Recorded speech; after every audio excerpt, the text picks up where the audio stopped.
Channel আইয়ের একটি টক শোতে ডাকা হয়েছিল বারীসহক ও সানবিজ বাই তনি খ্যাত রুবায়েত ফাতেমা তনিকে। সেখানে অনেকই কথাবার্তা হয়েছে। যাই হোক, সানবিজ ভাই তনি রুবায়েতকে নাকি 3টি প্রশ্ন করেছিল, কিন্তু ওই প্রশ্ন 3টা ওই টক শোতে, আমি টক শোটা পুরোপুরি দেখেছি, কিন্তু ওই প্রশ্ন 3টা যে করেছে বারীসহককে, তা কিন্তু ওই টক শোর ভিতরে নেই। ঠিক আছে, ওগুলো নাকি এডিট করে কেটে দেওয়া হয়েছে। সেই জন্য সানবিজ ভাই তনি সে একটি স্ট্যাটাস দিয়েছে যে বারীসহককে নাকি তিনি প্রশ্ন করেছিল, প্রথম প্রশ্ন রং ফর্সাকারী ক্রিম নিয়ে, যে রং ফর্সাকারী ক্রিম সারা বিশ্বে নিষিদ্ধ, তারপর তারা ওইটাকে কেন প্রমোট করে। তাহলে যদি ওইটা যদি ভালোই হতো, তাহলে উইগ্ন বা আছে না অনেক দেশের মানুষ কালা, তারা তো ওটা নিয়ে ব্যবহার করতো। উগান্ডা, তারা তো ওটা ব্যবহার করে ফর্সা হয়ে যেত, কিন্তু তারা কিন্তু তা করছে না। তবে এই প্রোডাক্টের তারা প্রমোট করে, কিন্তু তারা কি এটাকে ব্যবহার করে? দ্বিতীয় প্রশ্ন ছিল, একটা শাড়ির লাইভের জন্য 40 থেকে 50 হাজার টাকা নেওয়া হয়। হ্যাঁ, 1 ঘন্টা 1 আওয়ার লাইভের জন্য 40 থেকে 50 হাজার টাকা নেওয়া হয়। 1 ঘন্টা পর বা 2 ঘন্টা পর অন্য একটা আবার ব্র্যান্ডের শাড়ির লাইভ করে। হ্যাঁ, এরকমের দৈনিক কয়েকটা লাইভই তারা করে বা আমরা দেখতেও পাই। তাহলে তাদের দায়বদ্ধতা কী? হ্যাঁ, মানুষের উপরে একটা যে দায়বদ্ধতা, সেটা কি শুধু টাকায় কি তাদের মানে রুজি রোজগার করতে হবে, এটাই ইনকাম করতে হবে, এটাই। আরেকটা প্রশ্ন ছিল, সকালে বলেন স্লিমিং টি খেতে চিকন হওয়ার জন্য, হ্যাঁ, দুপুরে আবার বলেন লেজার ক্লিনিকের লাইভ করে বলেন লেজার ক্লিনিকে এসে ট্রিটমেন্ট করে চিকন হতে। আবার রাতে দেখা যায় কোনো জিমে যে সেখানে আবার জিম করেন, তারপর আবার লাইভে এসে বলেন জিম করে চিকন হতে। তাহলে এগুলো কি হলে মানুষ চয়েস করবে কোনটা, যে আপনাকে ফলো করে কি কোনটা চয়েস করবে? একদিনে যদি আপনি এরকমের মানে এখানে যেটা করলেন, আর একটা ব্র্যান্ডে যে আর একটা, আবার সকালে একটা, রাত্রে একটা, দুপুরে একটা, বিকেলে একটা, মানে একটার পর একটা আপডেট দিতেই থাকেন, তাহলে আপনার দর্শক যারা আছে আপনাকে ফলো করে, তারা কোনটা বেছে নেবে? গুড কোশ্চেন, থ্যাংক ইউ সানবিজ ভাই তনি আপুকে।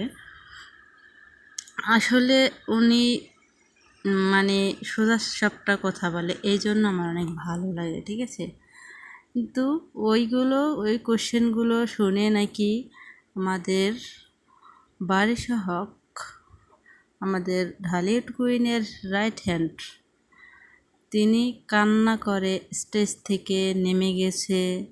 তারপর তাদের মানে ওই চ্যানেল আইয়ের যারা ওই জায়গায় ছিল হোস্ট, তাদেরকে হাতে পায়ে ধরে তারপর এডিট করে তারপর ওই প্রোগ্রামটা আপলোড করা হয়েছে, অনলাইনে দেওয়া হয়েছে।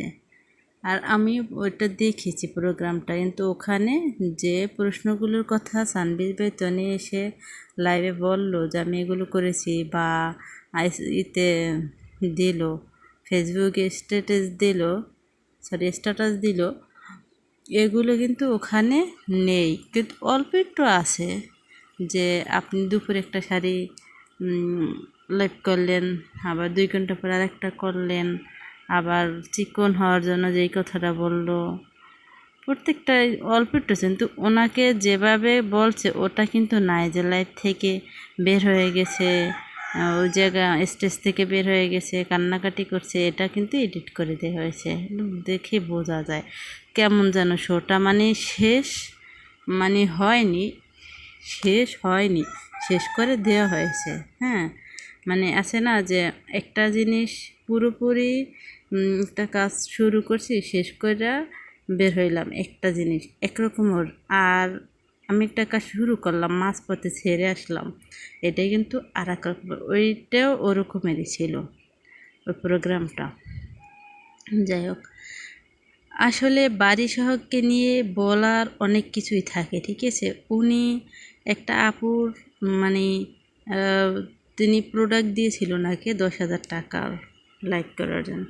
উনি ঘুরিয়ে পিছিয়ে লাইভটা করেননি। তারপর আপু যখন নাকি বারবার নক দেয়, মেসেজ করতে থাকে কখন লাইভ করবে, কখন লাইভ করবে, তখন উনি বলেন প্রোডাক্ট এসে নিয়ে যান, আমি আপনাদের লাইভ করব না। আমি মানে আমার কত টাকা মানে একটা লাইভের জন্য আমি নেই, তা আপনি জানেন। আমি ওই মেসেজটা দেখেছি, সামহাও ওখানে আমি দেখাইতে পারবো না, আমি ডিলিট করে ফেলেছি, আমার কাছে ছিল স্ক্রিনশট দেওয়া। তারপরে ওই লাইভটার করেনি, সে ফিরিয়ে দিয়েছে টাকা, প্রোডাক্ট অনেক দিন ঘুরিয়ে পিছিয়ে। আর ওই আপুর তো পুরো কান্না, মানে কান্না করে এরকমের অবস্থা, ঠিক আছে।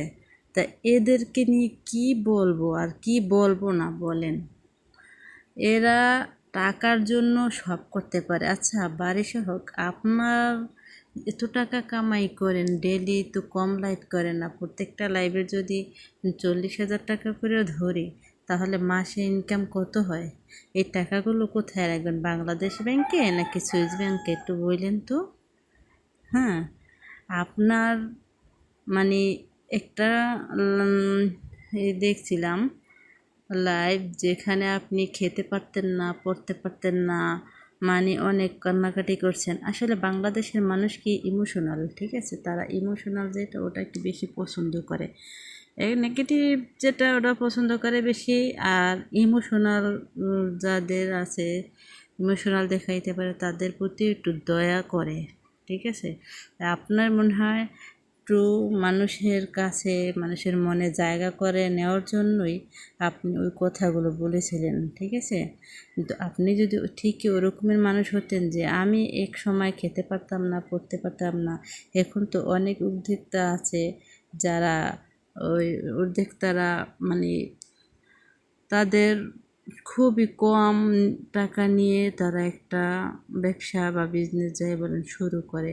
ওখানে যদি 1 ঘন্টা লাইভের জন্য একটা মানুষকে 1 ঘন্টা করেও না, অনেক সময় 40,000 থেকে 50,000 টাকা দেওয়া হয়, তাহলে তারা কি করবেন? তারপর আবার আপনি টকশোতে বললেন যারা বড় বড় ব্র্যান্ড উদ্যোক্তা বা বিজনেসম্যান, তারা ট্রিট দেয় অনেক ভালো, তারা অনেক মানে আপনাদেরকে আদর আপ্যায়ন সোহাগ ভালো করে, ঠিক আছে, আদর সোহাগ ভালো করে, ওটাও আপনি নিজে বলেছেন, শুনছি।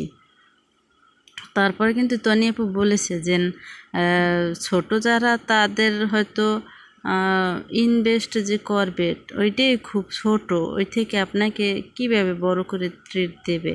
যে বড় আর তার বিজনেস অনেক বড়, সে দিতেই পারে, আপনার পিছিয়ে 50,000 টাকা খরচ করতেই পারে, বা আপনাকে 50,000 টাকা দিল, আরও 20,000 টাকা আপনার পিছু খরচ করলো, বা 10,000।